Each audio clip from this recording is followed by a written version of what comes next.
Ang atong unang pagbasa naghulagway sa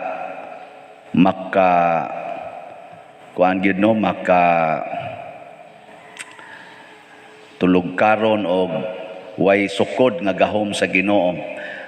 Si Moises, anak sa usa ka Hebreo nga gimanduan sa kaning hari sa Ehipto nga naglagot na sa mga Hebreo nga ipapatay ang ilang mga anak niya, kay ang inahan ning kuan man siya, murabag nawili sa iyang anak, wa niya ditsuag patay, iyang gisod og kanang murag basket nga gisilyuhan aron di sudlos tubig, unya gipaanod niya sa sapa, didto gyapon sa sapa kay palabay man ang mga bata sa sapa sa Nile River or Nilo, kanang gipaano didto pero gisud atong basket. Ang Ginoo grabe kay siya muhatag o grasya. Ang anak sa hari nga maoy nagsugo pagpapatay sa mga bata nga Hebreo, mausad ang nahigugma pagbuhi sa bata nga gipaanod sa tubig. Murag talagsaon kayo ni siya tungod kay lisod kaayo nga sabton nga ang ikaw nga patyonon adto na hinuon ka musangko sa gingharian sa mupatay nimo. Ug mao ni ang pamaagi sa Ginoo sa pagpadala sa mga manluluwas. Adto niya ipadala ang mga manluluwas sama ni Moises, sama sa mga uban pang mga propeta ngadto sa mga kaaway. Nya si Moises sa dihang nitubo na nakahimo siya og murag tawgo nato og sikreto nga salaod. Gipatay niya ang usa ka Ehiptohanon nga midaog-daog sa iyang mga kadugo. Mura siya na noon og nigamit siya kusog ba? Gamit siya kusog. Katong pagpaanod niya sa tubig, wa man to mogamit og kusog, pero ang kani karon nigamit siya kusog ug iyang napatay ang Ehiptohanon. Ang iya sad mismo nga kadugo nga Hebreo nga buangon nga nag-away ug ang iyang isig ka Hebreo gibadlong ni Moises kay naman siya authority adto, kay mura naman siya sad og anak sa kaning kuan, anak sa prinsesa sa Ehipto. Pagbadlong niya siyang igsuon, iyang giingnan nganong giaway man nimo imo igsuon, giingnan sad siya, imo day kong patyon sad sama sa imong pagpatay sa Ehiptohanon. So dunay nakakita sa iyang krimen nga gihimo nga pagpatay og nahadlok si Moises. Kani siya mao ni siya ang gitawag nato og kaning anang murabag in quotation loophole ba, shortcoming sad sa pinadala sa Ginoo ang tawhanon nga pamaagi.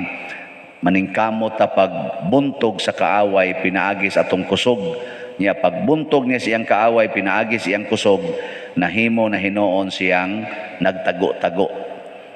Pasabot dili na siya relax. Og mao man na ang istorya ni Moises, ni kagiyo siya og sa pagpadayon ni ana nahimo gid siyang tinuod nga patriarka or propeta sa Ginoo para sa mga Ehipto sa dihang nisunod na gid siya sa Ginoo, wan siya magsigig gamit og kusog. Diri sa atong ebanghelyo, si Kristo misaway sa mga tawo nga nagsalig na sa ilang kusog, nagsalig na sa ilang gahom, nagsalig na sa ilang mga pamalaod. Ang Corazin, ang Bethsaida ug ang Capernaum. Nagsalig na sila. Murabag nakaingon sila favored kay tas Ginoo. Nya kaning iyang pabor nato kay dinhi gihimo ang mga milagro, nagpasabot ni nga pinangga tas Ginoo. Nya kay pinangga mas Ginoo, sila nalay himo-himog desisyon, murag para nila ang ilang desisyon mausay desisyon sa Ginoo. Pero si Kristo lahi man, ang iyang gitan-aw ang ilang kasing-kasing. Pagtan-aw ni Kristo sa ilang kasing-kasing kay nakita man nila nga sige sila padayon sa ilang mga sala, wa maghinulsol. Niingon ang ingos Kristo, pagkaalaot nimo Betsaida, Corazin o Capernaum, imbis nga musaka mos langit, itambog mos impierno. Kini mga igsoon para nako ang nindot nga connection ani ngadto sa kinabuhi ni Moises or kinabuhi sa mga Hebreo nga kining paghinulsol og sala, kining sala mismo mao ni siya ang gitawag natog connection nato sa King of Egypt, kadto bang tao nga gustong mopatay. Unya kung dili ta maghinulsol aning atong sala, pasabot dili ta mo distansya niining maong hari dinhis kalibutan nga mao ang sala, kay ang sala may naghari dinhis kalibutan, mabanlod gid tas impierno.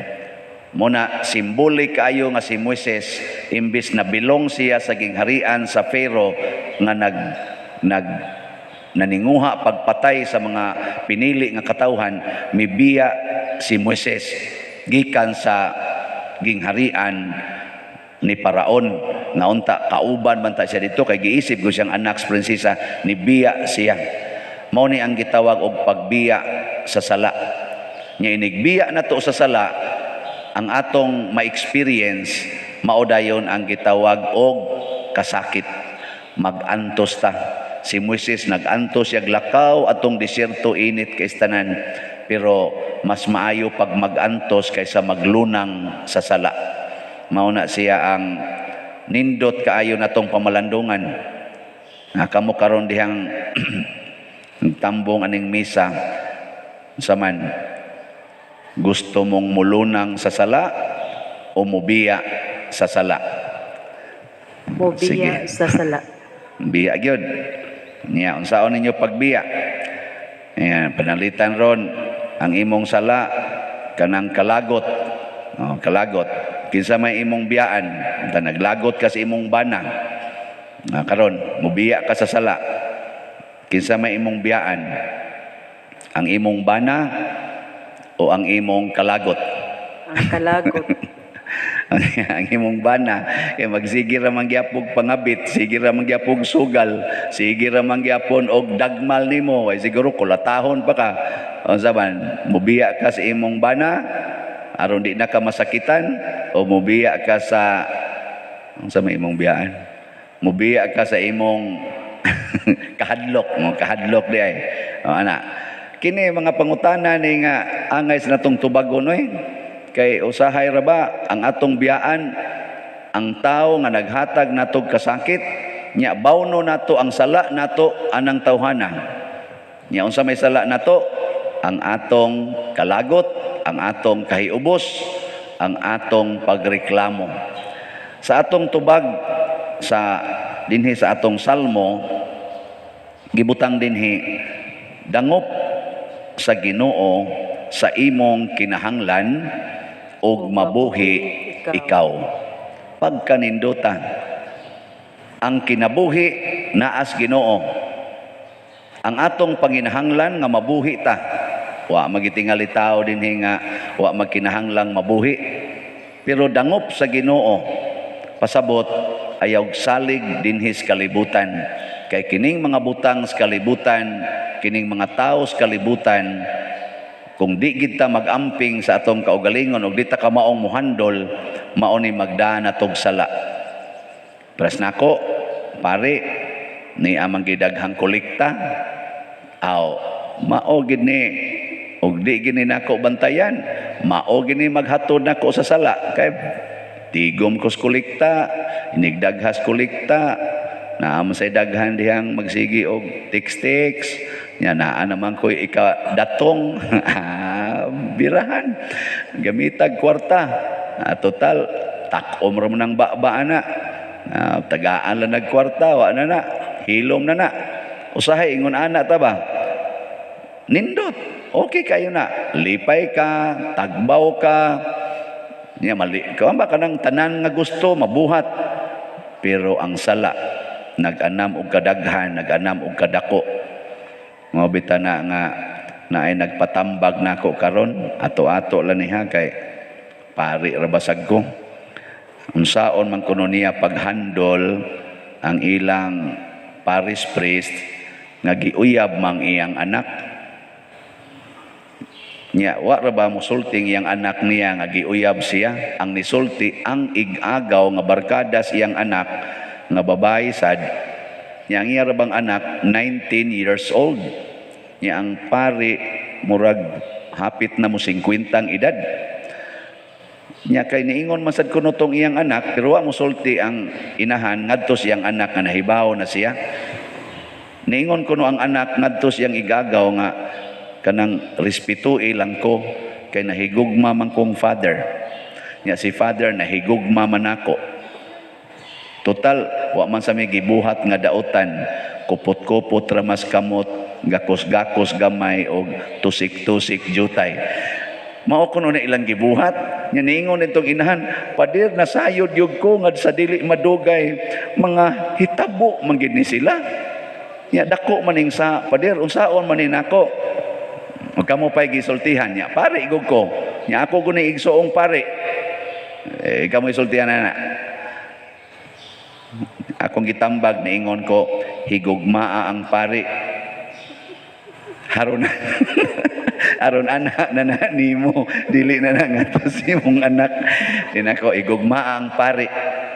Kay ang pare mipili sa dalan padulong sa impierno. Nya kun masuko ka ng paria, mahakuyog kaniya sa impierno. Higugmaa sang imong anak nga wa tingali kabantay nga nagkuyog na siya og ang pari padong sa impierno.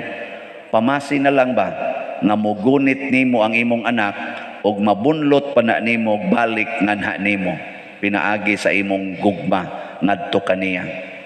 Ang likay lang gyud nga dili unta ka makasala kay di naman siya ganahan mo simba, di naman siya ganahan nga mutan-aw sa naong pari. Nguni kami sang mga pari iampo sad pininyo kay basig kining nagsigigwali mauna sa nidumtan sa lektor kay nauyab ang iyang pag-umangkon. Simbak ko in town palayo. Tungod lagi kay ang ato gong dangpan dili man gud ang Ginoo, mudangop ang kuta sa tong panginahanglan, lawas nung panginahanglan pananglitan. Ana, ayaw dangop dihas tao nga makatagbaw ana didto dangop sa Ginoo. Lord, tagbawa ko ani kay mura maglisod na ni akong kabuot. Ana, ang Ginoo mo pacified man na, muhatag man ang Ginoo sa katagbawan gihapon, pero sa Dios non nga paagi o kanang maong katagbawan sobra pa kaayo na sa atong gikinahanglan. Mo na gitawag og perfect satisfaction, pero way sala. Mo na ang Ginoo ni hangyo gyud sa Corazin, Bethsaida og sa Capernaum. Gusto man kaamong matagbaw gyud mo maayo, biyai ang sala. Gusto man kaamo nga tinuod gyud mong malipayon og malinawon og mahimong kaning gitawag tog malambuon nga kinabuhi nga katawhan, biyai ang sala, paghinulsol sa sala. Muna kami sang mga pari, apil na sad ko ani, ako sang hinulsulan akong sa kamo palang hinuoy malangit niya ako dili. Kalisod ang lektor tuas langit nagsige lang gyapog basa niya ako didto kuyog sa kong sutana nagkayo-kayo ko sa impierno. Oy, ngigagod kansi ko ana may pag ang lektor adto to magbasa sa impierno ato ko sa langit. Dinaot pa unta no nga mao ta ni dangatan nato nga malangit ang tanan, dili kay mahimo lang ta dinhing malipayon sa kalibutan apan ibanlo di eta sa impierno. Mubiya ta sa sala, mubiya ta sa okasyon sa sala. Sama ni Moises, mibiya siya didto sa palasyo sa hari, diin siya nagpuyo o aron mosunod sa kabubuton sa Ginoo.